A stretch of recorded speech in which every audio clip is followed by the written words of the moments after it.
Pressure from SADC is mounting on disputed Zimbabwe President Emmerson Mnangagwa to step down, as SADC now sees it as impossible to hold its summit in Zimbabwe in August this year under the prevailing political crisis. Welcome back to Zim News Live YTS, where we give you latest updates about what's transpiring in Zimbabwe. Before you go any further, don't forget to subscribe, like, and also turn on the notification bell so that you don't miss any updates from our channel.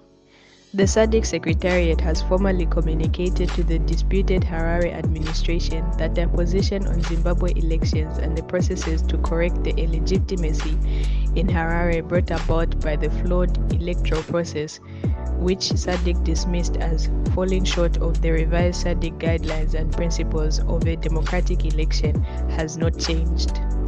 Our sources within SADC further say in that same communique that SADC advised disputed Zimbabwe President Emmerson Mnangagwa that the regional bloc has not yet recognized the Zimbabwe government as legitimate after the CEOM report on Zimbabwe elections captured massive irregularities which disqualified the elections as democratic. Mnangagwa would step down if he is a normal human being.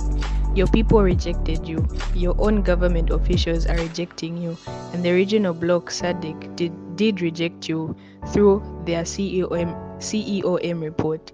He must step down, our political science professor based in Florida, USA says. This is the news about SADC asking Mnangagwa to step down because clearly nobody wants him in power.